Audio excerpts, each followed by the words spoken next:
नमस्कार, मैं आरडी भारती और आप देख रहे हैं बिहारी सुल्तान। पूरे देश भर से जो खबरें आई, कल डॉक्टर अंबेडकर की जयंती मनाई गई थी और इसमें उत्तर प्रदेश की खबर भी है, राजस्थान से है, बिहार से है।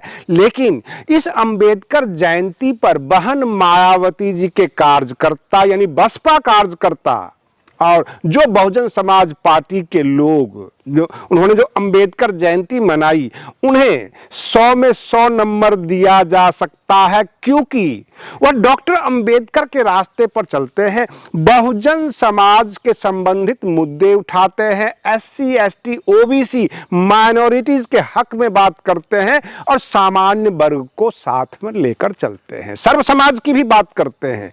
लेकिन देश के कई हिस्सों से कुछ ऐसी खबरें निकलकर आई है जो तकलीफ देती है, दिल दहलाती है, सरकार के ऊपर सवाल उठाती है, मीडिया के ऊपर भी सवाल उठाती है। अंबेडकर जयंती हमेशा से शांतिपूर्ण तरीके से मनाते रहे हैं लोग। डॉक्टर अंबेडकर को संविधान निर्माता के रूप में पूरे देश ने देखा है। किसी ने यह नहीं कहा कि उन्होंने द्वेष फैलाया, उन्होंने कोई जातिगत बंटवारा कर दिया, ऐसा किसी ने नहीं कहा। लेकिन कल जो घटना हुई बिहार के वैशाली जिला में, लालगंज थाने पर पथराव किया गया भीम आर्मी के समर्थकों के द्वारा, यह कहना है मीडिया का, वो दिखा रहे हैं कि जो भीम आर्मी वाले हिंसात्मक आंदोलन पर उतर आए, उन्होंने पत्थर फेंके, आगजनी की, बहुत तरह की घटनाएं निकल कर आई। लेकिन जो पीछे इसका जो बैकग्राउंड है वह नहीं बता रहे हैं। बैकग्राउंड यह है कि एक राकेश पासवान जो भीम आर्मी के समर्थक थे, नेता थे, अंबेडकर जयंती मना रहे थे। कुछ गुंडे तत्व जो हत्यारे जो थे वहां पे आए, पहले उनका पैर छुआ, उसके बाद उन्हें गोली मारी, यानी हत्या कर दी। अंबेडकर जयंती मनाने से लोगों को तकलीफ है, कुछ लोगों को, वे इसका खिलाफ क्यों करते हैं इसके बारे में भी हम बताएंगे। और रही बात ये कि जो राजस्थान से खबर निकल कर आई, नासिर और जुनैद, इनके हत्यारे को सरकार क्या कर रही है? थाने में बैठकर उसका अवभगत कर रही है। अपराधी तो अपराधी होता है।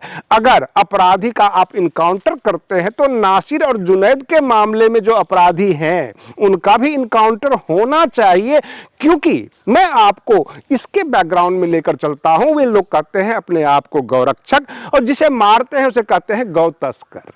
अब सवाल यह उठता है, हमारे बाबा साहेब भीमराव अंबेडकर जी ने संविधान के आर्टिकल 48 में क्लियर लिख दिया था, गौवंश की रक्षा करना राज्य सरकार की ड्यूटी होगी, यानी mandatory duty of A state. उन्होंने आर्टिकल 48 में लिखा कि गौवंश की रक्षा सरकार करेगी।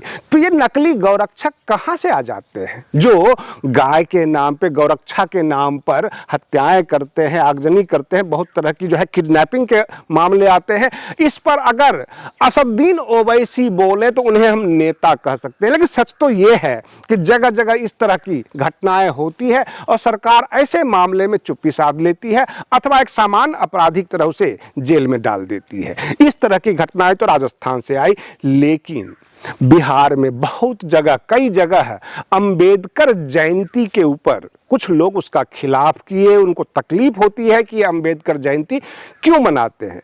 मैं आपको बताऊं, जो एक स्वतंत्र पत्रकारिता में जो हमने देखा है, क्योंकि कारण और निवारण दोनों बताना जरूरी होता है।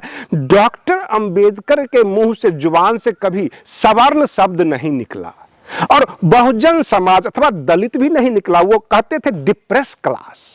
और संविधान में उन्होंने कहा schedule caste, schedule tribes, OBC, ये नाम दिया। जब डॉक्टर अंबेडकर डिप्रेस क्लास कहते हैं तो इसका मतलब आप दलित बोलकर, हरिजन, बहुजन, ये सारी बातें बोलकर या तो आप अपनी राजनीति चमकाते हैं अथवा दो समुदायों में आप लड़ाई लगवाते हैं। रही बात ये, डॉक्टर अंबेडकर ने आस्था का अधिकार दिया संविधान में। उन्होंने किसी देवी देवता को गाली नहीं दी, ऐसा कोई इतिहास नहीं है, कोई रिकॉर्ड नहीं है।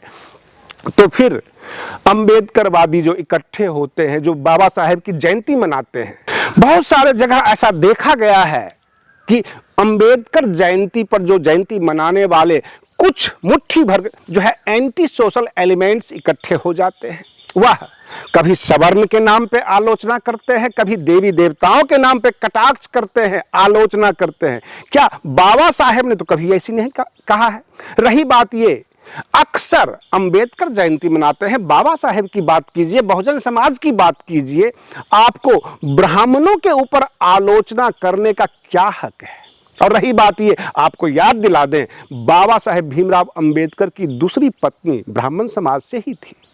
तो रही बात ये, जब बाबा साहेब ने इस तरह की आलोचना नहीं किया किसी जाति के ऊपर, ना किसी समुदाय के ऊपर, ना किसी परंपरा के ऊपर, उन्होंने ये जरूर कहा कि आप अंधविश्वास में ना पड़े, आप किसी प्रकार के अंधविश्वास के चक्रों में ना पड़कर अपना विकास करें।